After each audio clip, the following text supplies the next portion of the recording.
Welcome to Gina Yongke channel. Yuhu! Lakad sa SSS, so tiyagain lang natin. Pwede rin namang online, pero katulad ng na-experience ko, kailangan talaga na i-follow up pa rin. Dahil yung picture, kahit napakalinaw na, sasabihin nila ay malabo. So, ngayon pupunta kami doon para ma-check pa namin yung paglalagyan or pagdedepositohan ng pensyon. Ang opening ng account na ito ay dapat hiwalay doon sa ibang bangko natin, sa ibang bank account natin. Dapat ang requirement, ang bank na ito ay para lamang sa paglalagyan ng deposito ng SSS at wala ng iba. So, yun ang kailangan, mag-o-open ka. Halimbawa, sa akin, kahit may BDO account na ako, kailangan ko mag-open ng isang hiwalay na account na paglalagyan ng para lamang sa SSS pension. So, ayun, aagahan namin para makapila ng maayos at maganda at maasikaso agad at tiyaga lamang para sa ating pensyon. So, yun nga lang ang bilis nilang magkaltas, ang bilis ng paniningil, pero pag kukunin mo na yung sarili mong pera, medyo may kabagalan. So, shout out SSS, galingan nyo pa. Sana mas mapabilis para mabigyan ko kayo ng mas magandang review. Okay, so sa mga kasisi, mga ka-content creator, alam na natin, ang ibabakas ninyo yung related sa ating pinag-uusapan. Ito ay ang paghahanda sa ating pagtanda. Kaya habang tumatanda, mas gumaganda. Pag wala ka nga naman problema sa pinansyal, mas mabibigyan mo ng time o panahon ang kalusugan, ang pagsasaayos ng iyong sarili. Hindi ka masyadong stress. Okay, God bless everyone. Okay, lahat tayo gusto natin na mas mahaba pang buhay, hindi po ba? So, meron pa tayong 5 dahilan para yung ating buhay ay magkaroon pa ng purpose at mas gustuhin pa nating magtagal dito sa earth. Okay, so ano ba ang iba-ibang dapat ginagawa natin? Number 1, syempre, bigyan natin ng kahalagahan yung ating pagtulog ng tama.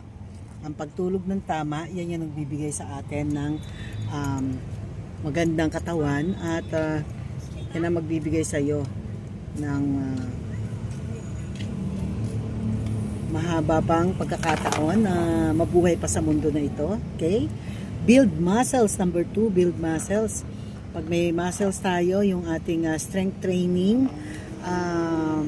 mas marami tayong magagawa.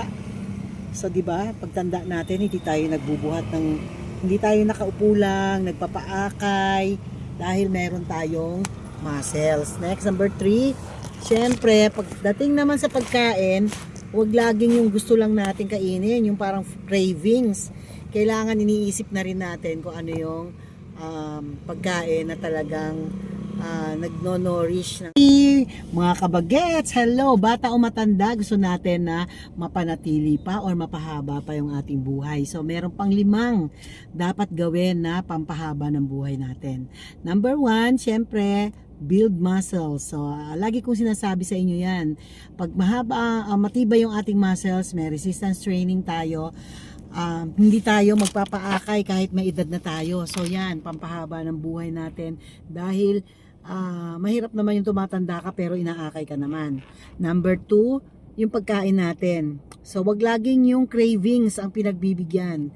So, ang pagkain ng asukal, the more na kumakain ka ng asukal, dumadami yung cravings mo at yung alat, yung pamaalat. Kaya, the more na laging malasa ang mga kinakain natin, hinahanap-hanap ng katawan natin yan. Sanayin natin sa maayos na pagkain, yung hindi masyadong maalat, hindi masyadong matamis. Number 3, kailangan natin ng masarap at mahimbing na pagtulog sa gabi. Gawin natin lahat ang mga paraan para ang pagtulog natin sa gabi ay mahimbing.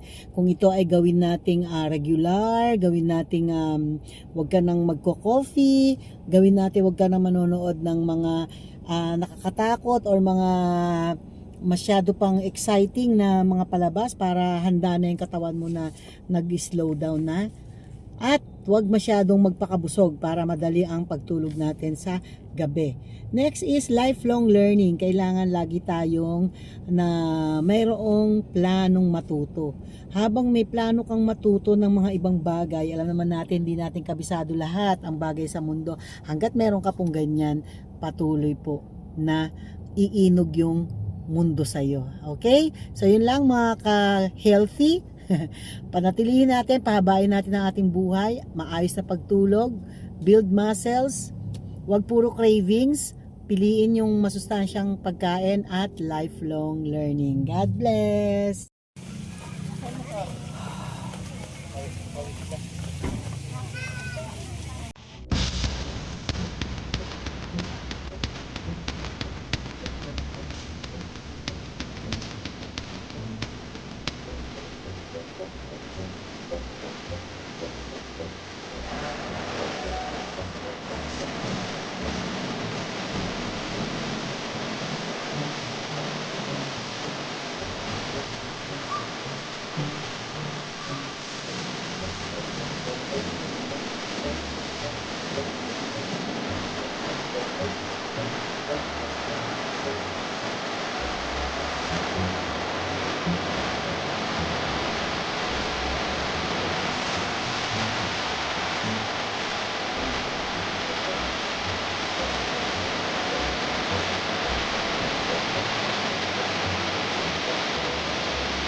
Okay.